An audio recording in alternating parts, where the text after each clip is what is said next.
Good afternoon and welcome to the lunchroom on Radio Caribbean International. It's the end of the week. It's Friday. It's the 14th of June 2024. This is program number 1195 of the lunchroom.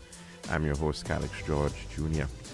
In addition to 101.1 FM radio, you can get us at our website. It is rcistlucia.com. You can also download our previous shows in podcast form on that platform.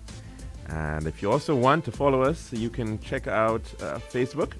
We're streaming live there. Just search for the official page of Radio Caribbean International.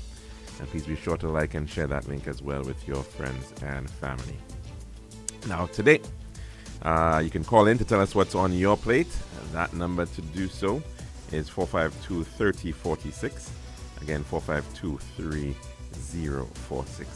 You can also message in on WhatsApp, and of course that is the number 724-0008. If you better put the area code, of course, if you're coming from another area code, 724-0008, and that, of course, if you want to message in or call in, you can do both of them on WhatsApp. Now, some history for today. Well, we go back to the year 1940, where the Auschwitz concentration and extermination camp was opened by Nazis in Poland. And that was with Polish prisoners of war, and it was later expanded to include civilians, Roman Catholics, and Gypsies, and Soviet POWs. And actually, at the end of it all, 1.1 million people would die within its walls. And in the year 1941, Estonia lost 11,000 inhabitants as a consequence of mass deportations to Siberia, the very famous Gulag. And we now move on to our dish of the day.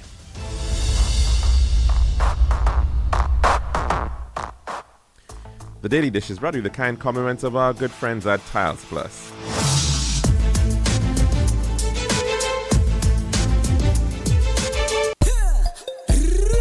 One tiles for your home, I see. Bathroom, kitchen, pantry. Need tiles for your balcony. Come down to Tiles Plus, satisfaction guarantee. Tiles Plus, Tiles Plus, Tiles Plus. Big tiles with unbeatable cost. Customer.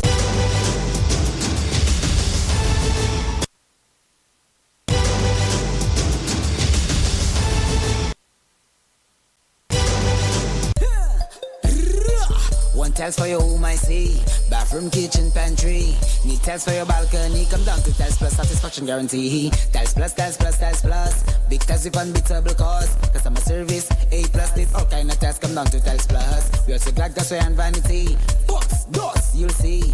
Come down, don't mind nobody. We got the best tiles on island. Trust me. We are located Land Street in Castries, Bosses Grozile, and Slack Street in Dufort. Telephone number 453-7939. Serving now, the Daily Dish.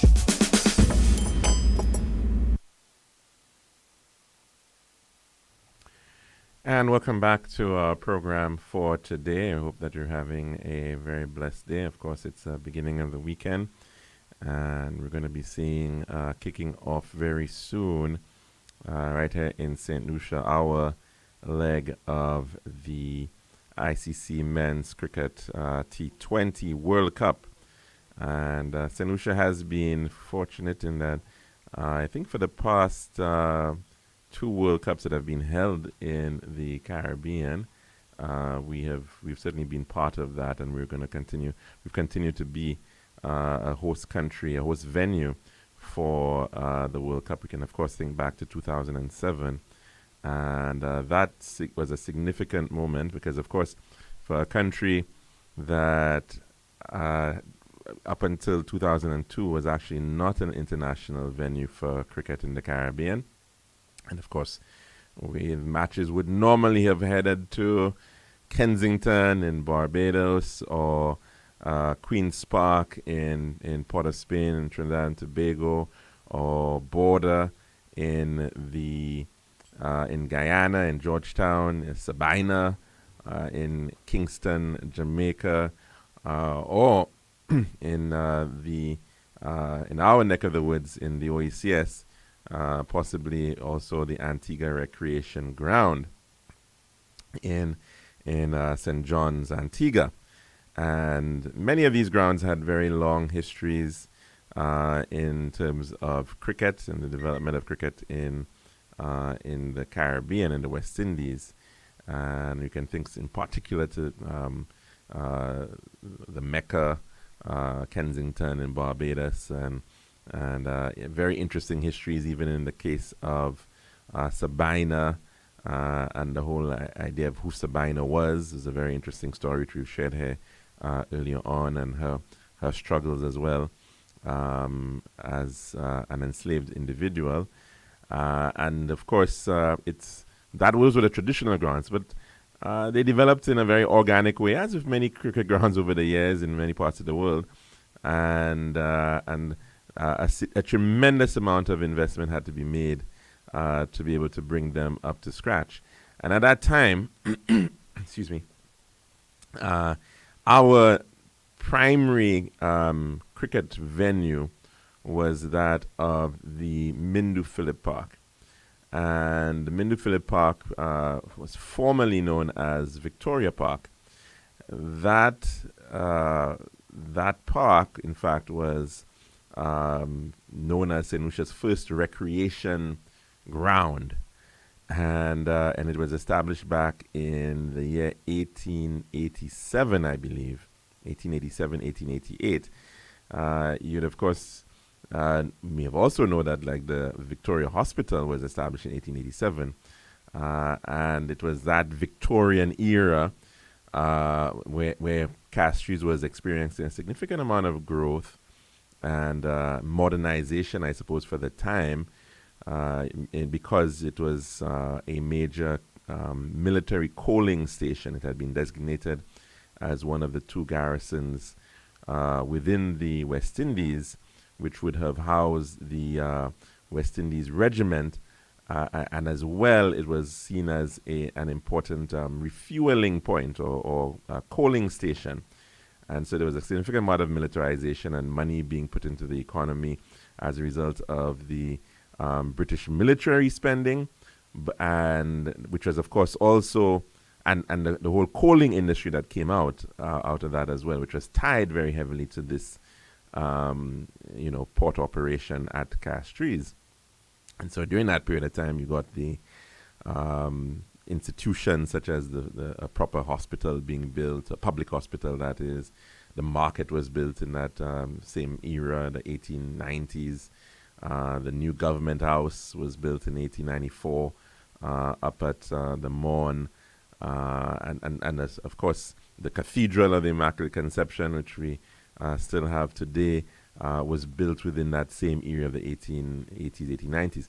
Now, and that ground was selected as a sort of a memorial of the 50th anniversary, apparently, of the Jubilee of Queen Victoria. And of course, not too long after that, we realized it was perhaps too small in terms of its boundaries and what have you. And it also found itself in a pretty rainy area. And we do get lots of rain in Castries, in the Castries Basin. And very famously, that area would experience quite a lot of rain and interruptions, of course, which is not very great for cricket. And there was at the time a lot of debate as to whether St. Lucia should expand that ground or renovate it or build a new one. And a decision was taken at the time of the first Kenny Anthony government to in fact construct a new facility, a new international cricket ground or venue to be able to handle international cricket. And so was born the Beausejour cricket ground. And of course, in the lead up to later on, it became very clear you had the ICC Cricket World Cup, and then of course You had to bid for that whole process, and so there was again another significant amount of investment that had to be made to be able to handle the crowds and to be able to. But the thing is that the facility was already there, and it was already seen to be one of the best in the Caribbean. To the extent that there was even the possibility, although Barbados perhaps would say that it would never happen because they had the oldest ground and the ground of legacy and all of that. But it could have potentially even rivaled hosting the finals of that 2007 World Cup. It eventually was one of the semi-final venues for that 2007 Cricket World Cup. And of course, a number of allied investments had to be made in terms of the road infrastructure, even the improvements to the Castries-Grosley Highway at that time. And of course, it perhaps was somewhat controversial when it was built out at Beauséjour, because some people thought that it was pretty far away and then people wouldn't come, and there'd be lots of challenges in that regard. And then, of course, lo and behold, speaking about it 20 years later, how certainly the entire area has grown and transformed, and is still growing and certainly can grow even further. And so here we find ourselves, of course, at a point where we again are hosting a third tournament of this like and at that level. And of course, it is no doubt lots of pressure right now on the various organizers, contractors to in fact ensure that the roads infrastructure in particular is completed. And unfortunately, we quite often do not appreciate the importance of transport in the success of an economy, in the growth and development of a country, and in the success of even some of these events. And transport planning is really important in this regard. Unfortunately, in the case of St. Lucia, it quite often is an afterthought.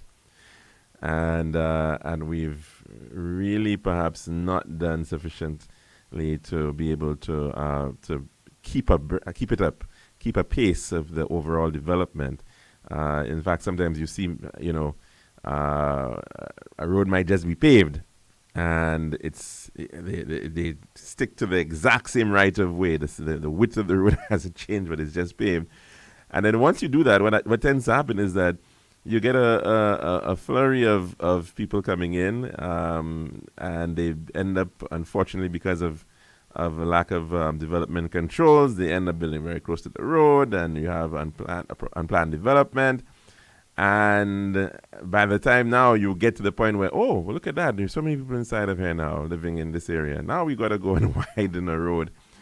And unfortunately, that tends to lead to a very challenging time now for contractors, for road designers, for engineers to be able to now try to get reasonable alignments for potentially widening and straightening of roads and all of that. So it is certainly something that we need to do a lot better at in terms of our strategy for road development and transport development on a whole as we move forward.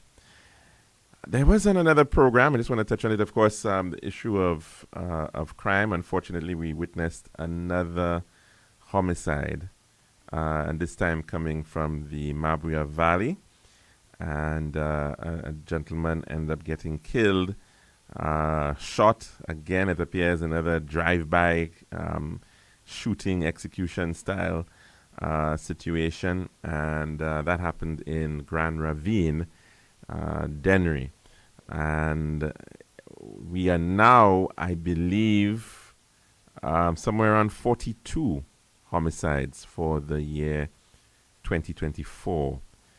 I was just listening to last night a piece which Choice News covered coming out of Barbados about issues of the rising violence in that country and shooting, and of course you heard the pain of the individuals who were being affected as they were being interviewed.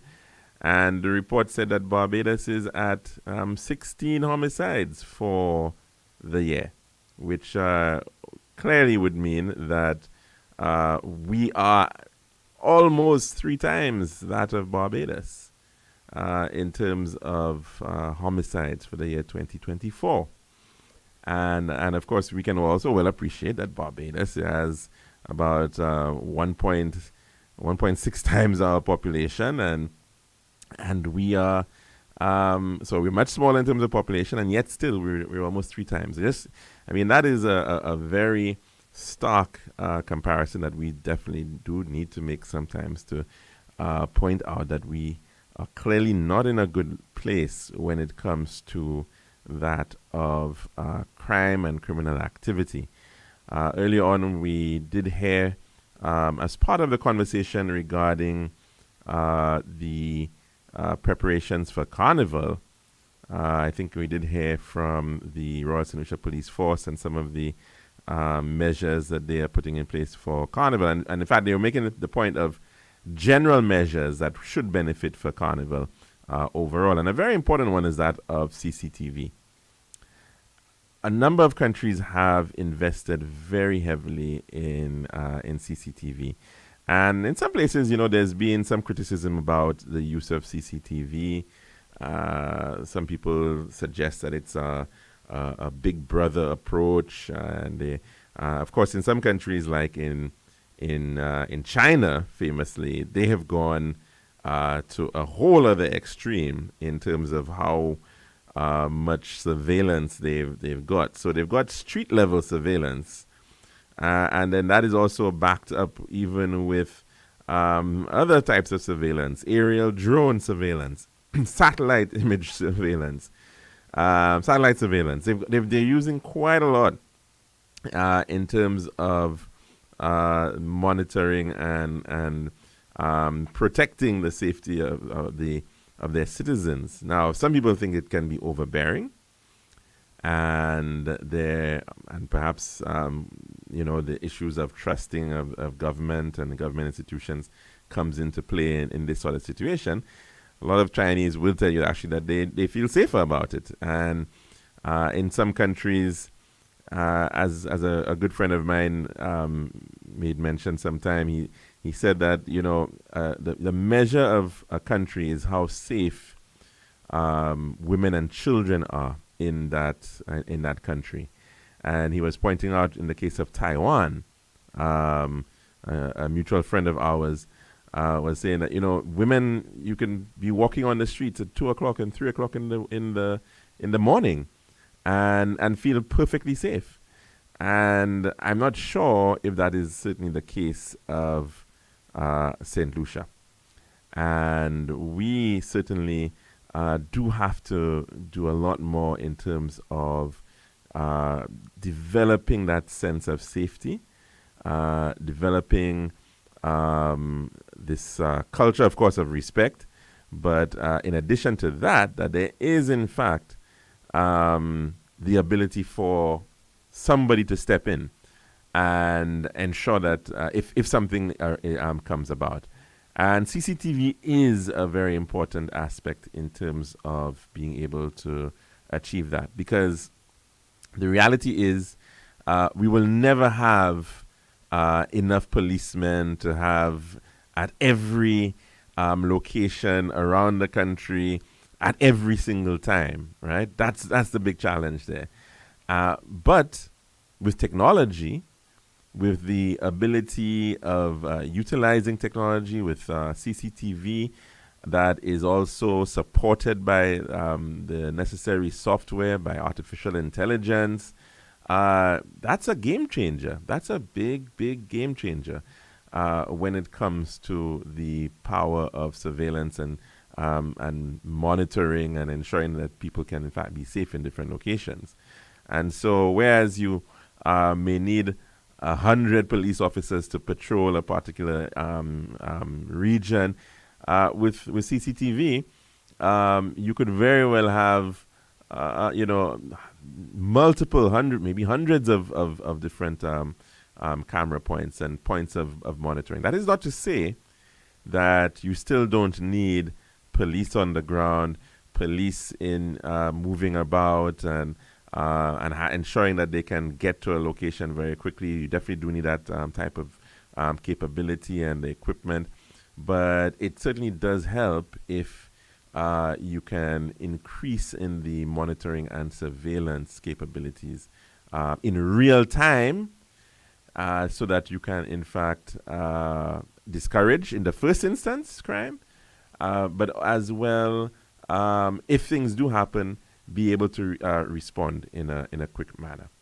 So we definitely do need to be thinking about that. And I think in a country like St. Lucia, with a relatively small road network, and there are only so many major roads, there are only so many places that people can generally pass to get around, ensuring that, one, you've got these various points out there, two, ensuring that they are operating, that they're working, and that's another very important aspect, that they're being well maintained, and then, of course, ensuring that you also have the ability to monitor them, right? Because you definitely do need to have a good control center for monitoring and to ensure that it can be utilized to provide information on the field, to provide information in the case of criminal prosecutions.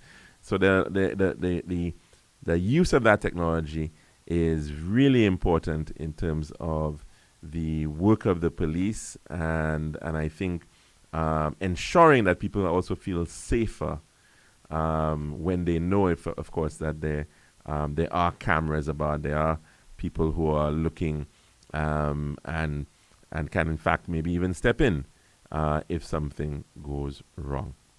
So that's our dish of the day for today. When we come back, we'll take in our weather report and then head to the phone lines to take in some calls. This has been The Daily Dish.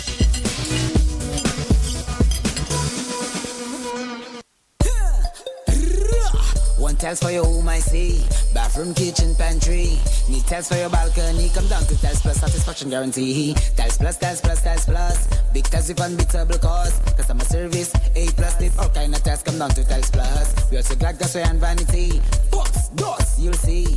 Come down to mind nobody. We got the best tiles on island. Trust me. We are located Land Street in Castries, Bosses, Jugos, and Flag Street in Beaufort. Telephone number 453-7939. Tiles Plus. This is Radio Caribbean International. It's now time for the weather news.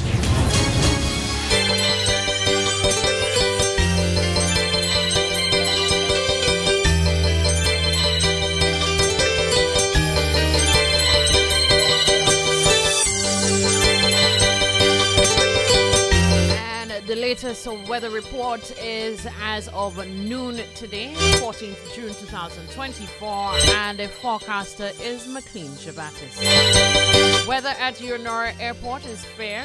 Weather at GFL Charles Airport is fair. Temperature at Eunora Airport is 32 degrees Celsius or 90 degrees Fahrenheit. Last night's minimum temperature at Eunora Airport was 28 degrees Celsius or 82 degrees Fahrenheit. Relative humidity at Eunora Airport is 70%. Wind at Eunora Airport is blowing from southeast at 14 miles per hour or 22 kilometers per hour. Rainfall in the 24-hour period that ended at 8 a.m. today at Eunora Airport trace at GFL Charles Airport nil. Total rainfall for the month of June thus far at Eunora Airport 57.6 millimeters, at GFL Charles Airport 21.8 millimeters. Sunset today 6:32 p.m. Sunrise tomorrow 5:35 a.m. Forecast forecast for St. Lucia valid for the next 24 hours. Winds will be blowing from between the east and east-southeast near 17 miles per hour or 28 kilometers per hour. Weather generally fair and hazy with a chance of brief isolated showers. Marine forecast for seas in a 25-mile or 40-kilometer radius from St. Lucia. Tides for Castries Harbour low at 3:54 p.m., high at 10:20 p.m. Tides for Beaufort Bay low at 5:21 p.m., high at 11:27 p.m. Seas are slight to moderate with waves 3 to 5 feet or 0.9 to 1.5 meters. Forecast for Les Antilles, partly cloudy to occasionally cloudy and hazy with some scattered showers over the northern Windward and Leeward Islands. Elsewhere, fair to partly cloudy and hazy with isolated showers. The tropical weather outlook. The Atlantic high pressure system will continue to generate moderate easterly winds across the eastern Caribbean during the next couple of days. Moist and unstable conditions associated with a trough system will cause an increase in cloudiness and shower activity over the northern portion of the region during the next 24 hours. Further south, generally stable and hazy conditions will prevail. A tropical wave located over the central tropical Atlantic is moving westward near 15 miles per hour or 24 kilometers per hour. Tropical cyclone formation is not expected over the tropical Atlantic during the next 7 days. That's the latest weather report for today, 14th June 2024. We thank our forecaster, McLean Javatis.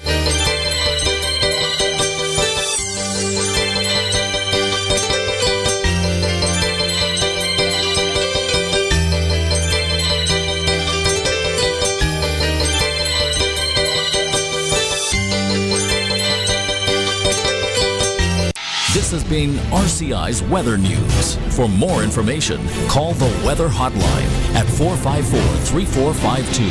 RCI 101 number 1. Click or tap. Order now and get that. Everything in stock, we have that. From the website, you can go check that. Rebar, fencing, roofing, BRC windows, Versa framing. Well stock for your buildings. Caribbean Metals is now with the e-commerce. Just one click, you can get it quick. Place your orders online and don't stick. Friendly website at your fingertips. No need to come in store to get equipped. That's right, you can get it quick. Hassle-free, no need to worry. Ordering is simple like ABC. Visit our website today, you see www.caribbeanmetalslimited.com. That's www.caribbeanmetalslimited.com.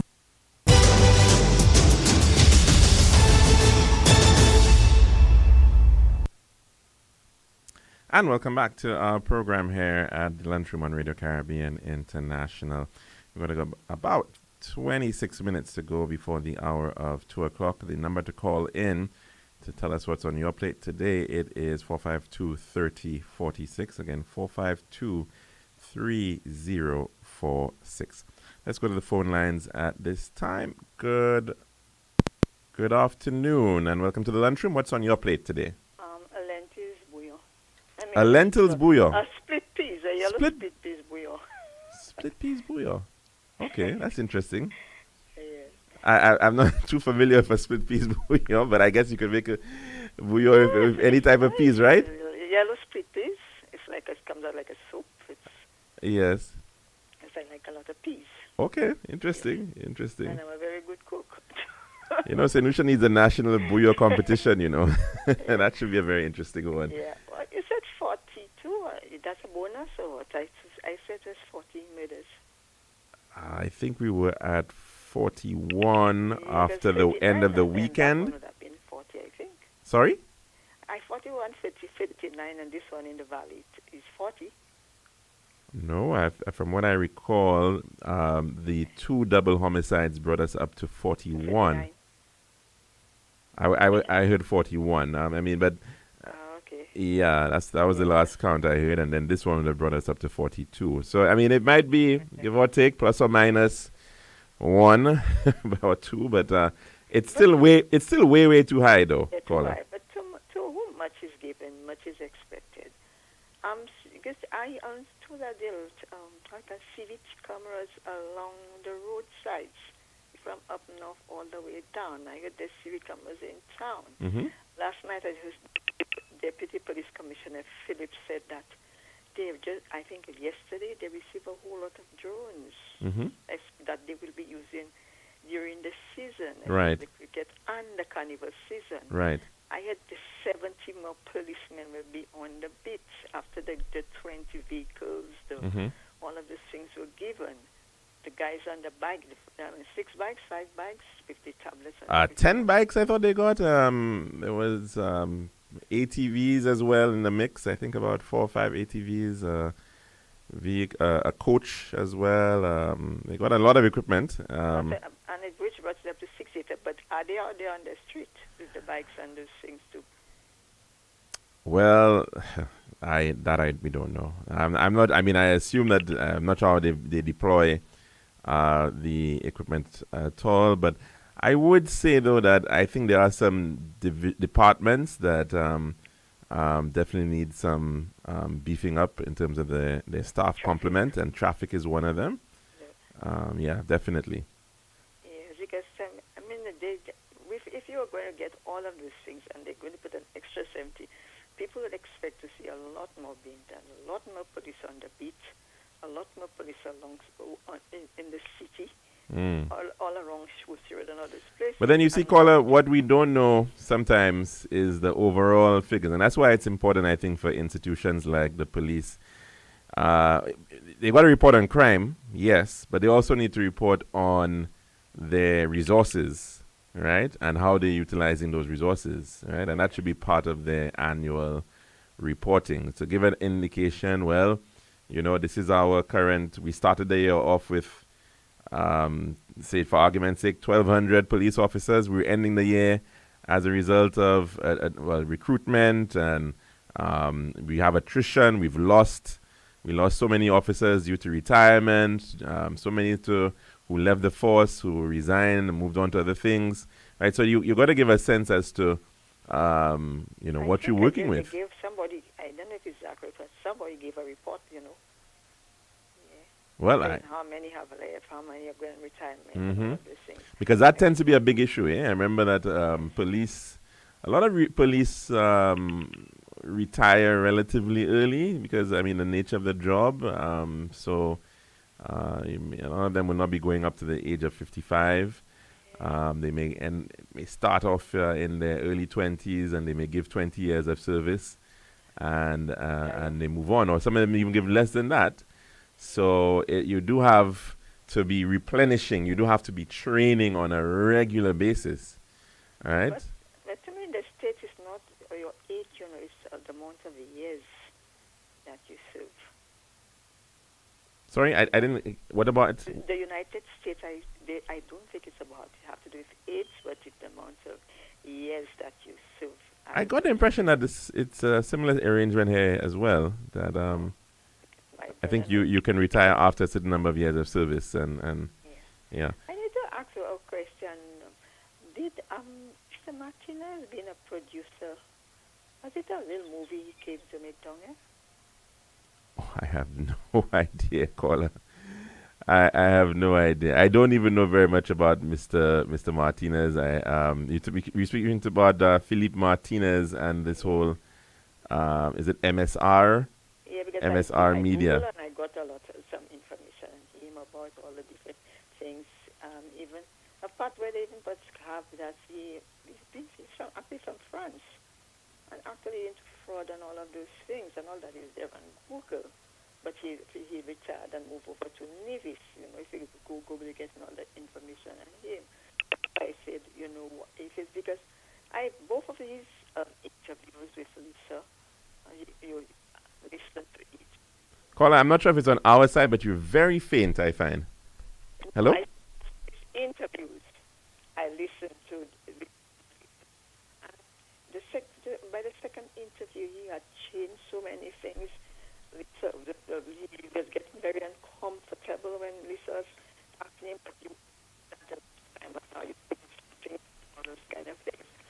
Caller, I'm not sure if maybe it's where you might be at, but your Oh, must signal be my phone. or your phone or something, but you're fading away.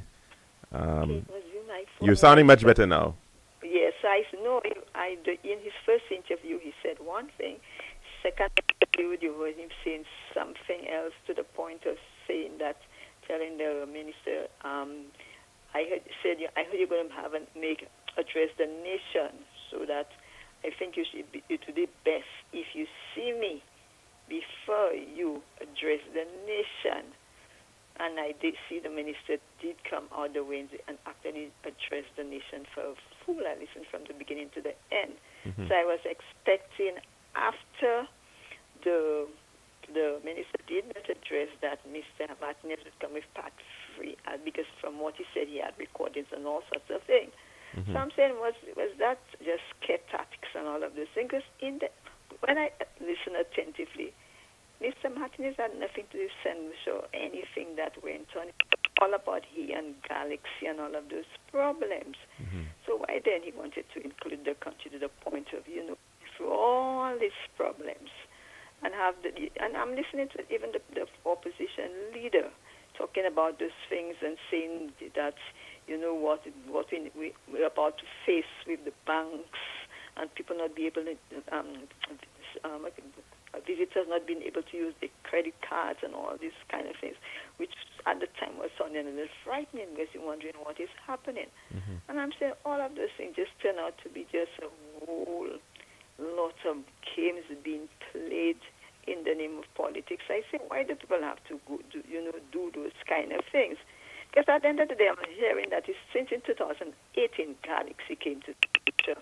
I listened to all the recordings and the thing, and then it led me to one point that the former Prime Minister, if you brought in Galaxy, and when you left in 2021, they were not able to bring anything to the table. And right now, they're saying that they put the works that has already started another thing. Is this what you are upset about? That you brought them in, you were not able to get them to do anything, but yet these people that are there right now has already got them to start works and do all of these things. It's about a game of, if I cannot get the credit and have something done in my name, when I was there, I am not going to let Well, it what I would say, caller, is that it is very clear within this entire process of the Citizenship by Investment program across all the jurisdictions that it is in, that there has to be a level of accountability when it comes to the state. The state has to account, right? Yeah. But the state also has to ensure that the investors are compliant with what they say they are in fact doing. Because that is really where you can end up with lots of issues, as the case is. Now, right now, we've been hearing about the issue of underselling, right? Yeah. And that has to be something that of great concern, because what it is effectively saying is that, look, you're setting a price. You're saying it's not really a price, but you're setting an investment amount. And, the whole premise of it is that, look, the country wants to attract investment, right? So we are allowing you to make that investment a little bit more attractive, right? Yeah. So, and you're doing so by leveraging citizenship.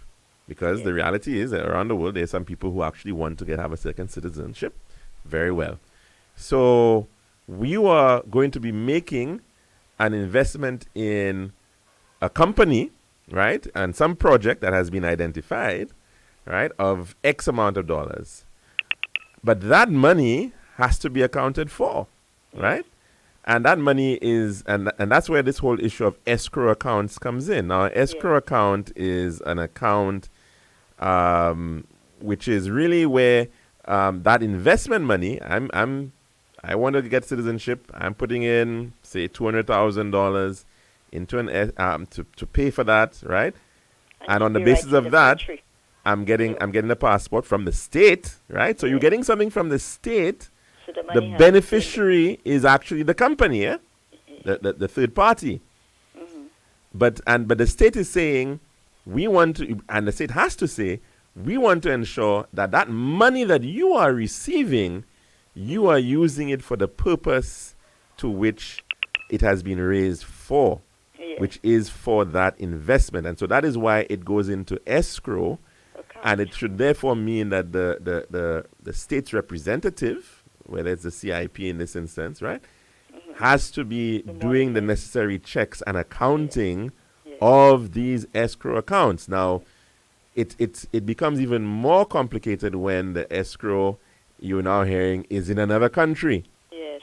In right? China. So you have even fewer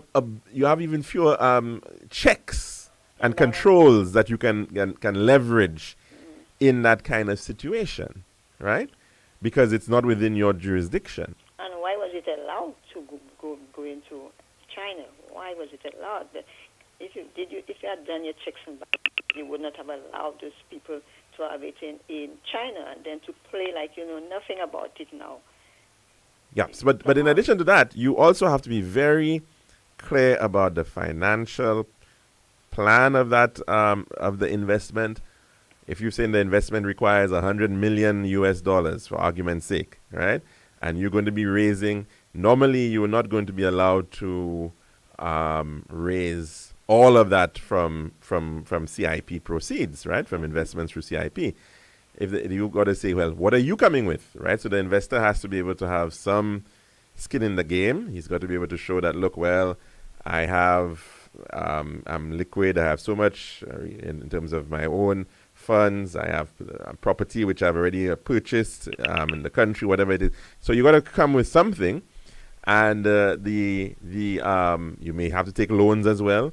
But then, as part of that, to reduce on the amount of debt you're going to take on, this is where the CIP should be able to come to handle part of the investment. So normally it might be 30% or whatnot. They're supposed to be these checks, and you are supposed to ensure that those funds are being used for the purpose in a timely manner, because that's the other big issue that we have sometimes, right?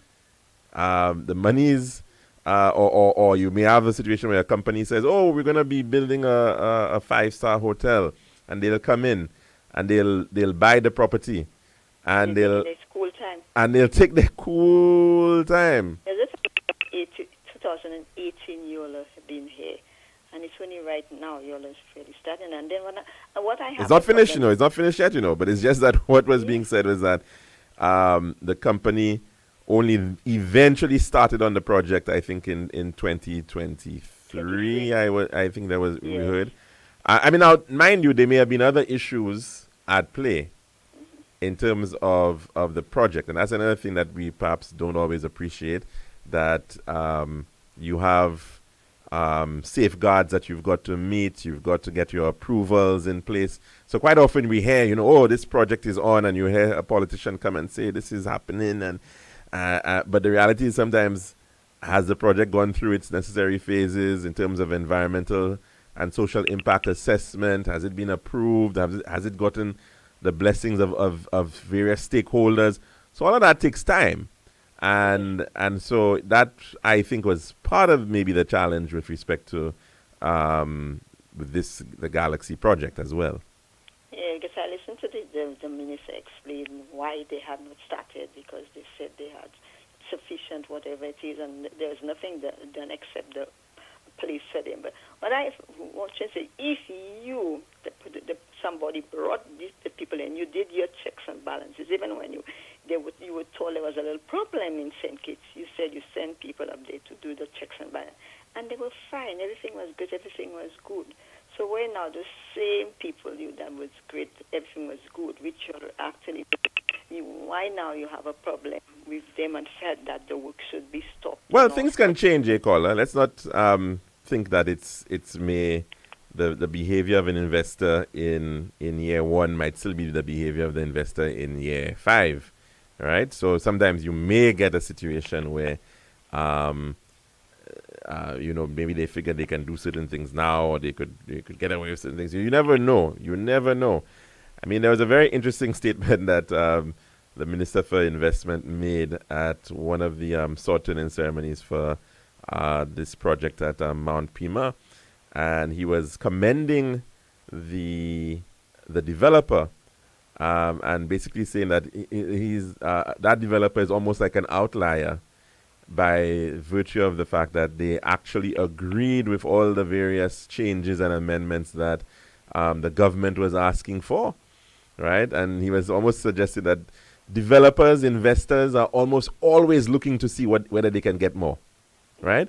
So this is where the state has a central responsibility to be able to set the tone and to set the vision as to what can and cannot happen. What do you want to see happen? And what cannot happen, right? take place. The state has to do that, because the developer, if left up to many developers, many investors, they'll take the whole 9 yards and more, right? So we've got to be mindful of that. The pure capitalist, the agenda of the pure capitalist is to get as much as possible by all means.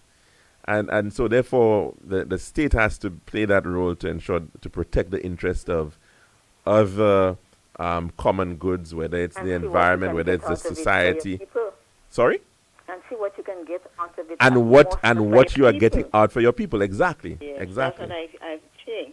Exactly. So because left up to a developer, they might come in, they might say, well, you know what? I can get 500 workers out of Indonesia or some country or Nigeria.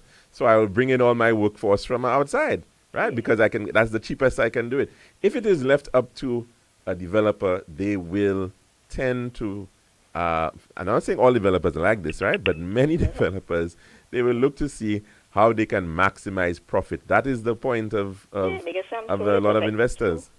200 Chinese workers had already been brought in by them in the beginning, and they were there to do the work. But right now, I'm told that right now a lot more solutions are employed, almost like will at least be able to make a living.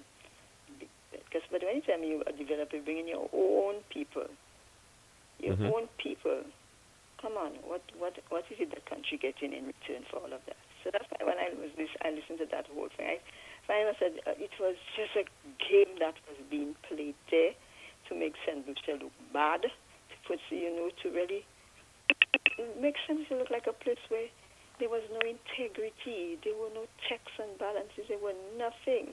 Come on, at the end of the day, tomorrow, if today this government leaves, when election comes, and the person that comes there, you have to answer questions.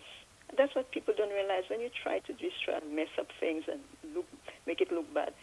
Today, tomorrow, you come back into power, you have to answer questions. How do you that go out there to do those things? How are you going to answer those questions? Because you already do the damage. Yeah, and of course, in these types of situations, especially something like a CIP, reputation is everything, right?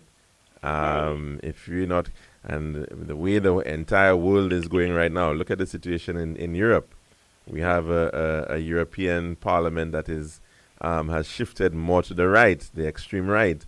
It therefore means that the agenda at play will even more be, it might even be harder now to maintain certain things, including things like the CIP, if in fact these parties have an agenda where they target programs like the CIP.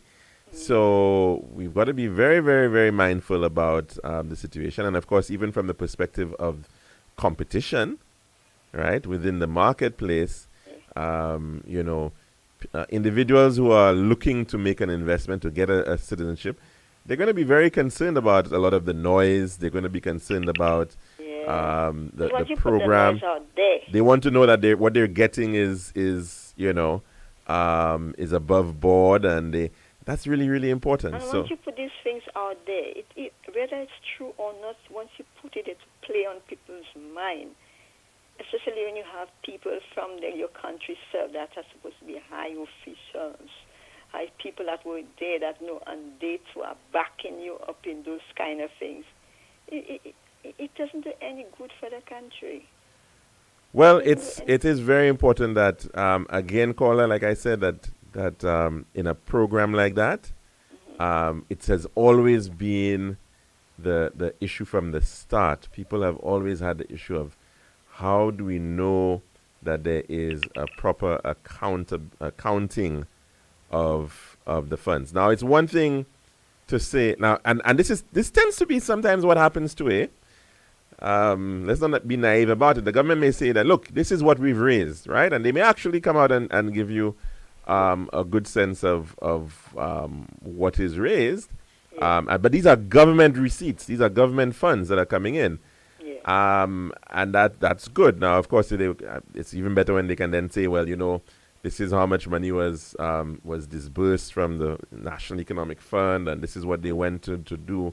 There's that aspect of it. But then we should also be getting the accounting, in my view, of the investments too, right? Because when Mr. John Doe Resorts decides that they want to be raising $100 million US from CIP, right? From the sale of your passports, our passports, right? We should know what happens to that money too, right?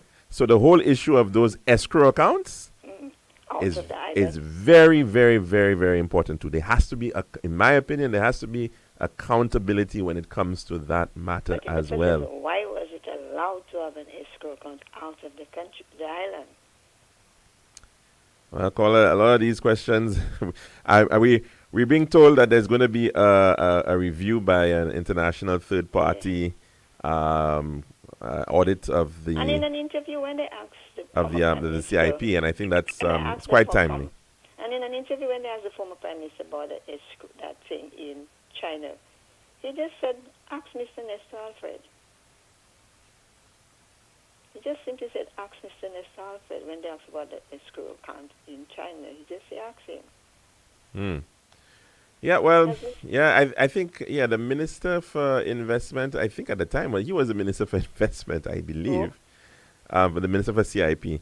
But yeah, it is something that we've got to be, it's because it's already under so much scrutiny. It has been, look at the reason why we even are so concerned about CIP in St. Lucia, before it even started here, is because we heard of some of the issues in other jurisdictions, right? So this is nothing new. We've known that there have been issues like that. We've seen the kind of things that are happening. And so that's why, in fact, when the legislation was brought forward, I think in around 2015 or so, there were all these various checks and limits on the, even a cap on the number of passports that could be sold and what have you. Now, and we've changed a lot of the legislation. And the other thing, too, that I think we've got to be very careful about is we should not be in a situation where we cannot change the legislation. In my opinion, we should always be able to change our legislation. That should be something we reserve the right to do when it comes to that program. Right? So that when you have issues of pricing and all of that, it should not be an issue. Right? You shouldn't necessarily be bound by any kind of limits from coming because of whatever has been signed on with third parties. I think you should always have that ability to be able to make the necessary changes in the interest in the public good. But in order for them to change this every time they choose to, they have the people that are supposed to change it. They're supposed to put all the checks and balances on them. Well, yes, and there needs to be stability in it. So you shouldn't be going out and having to change it all the time, because that's just confusing for everybody, right? Yeah. So I mean, there's been an MOA signed on too. Let's hope that we see good compliance with that across all the various islands. Let's hope that it is sufficient to ensure that people can see that these programs are, in fact, delivering what they promise to deliver, which is, at the end of the day, should be the benefit to the state, to the people. The ordinary citizens should be able to benefit. And feel Sorry? Can see it. Can And they feel should be able to see it and feel it. in their Yes, pockets and see it. definitely. Well, caller, we're gonna have to leave it there though. Okay, thanks. All right, all the best then. Thank you. And wow, actually, we went pretty long on that call, but we did touch on some important matters. No doubt that hopefully we can continue to discuss in the week to come. Of course, we do hope that you can enjoy the weekend as our first match is coming up at the Darren Sammy Cricket Ground, Australia versus Scotland, and that's happening 8:30 this coming Saturday. So we do hope that you can enjoy that. Of course, to all fathers, we want to wish you a happy Father's Day in advance. Hope it's a great one. Hope it's a blessed one. And of course, a memorable one as well. I'm your host, Alex George Jr., saying goodbye.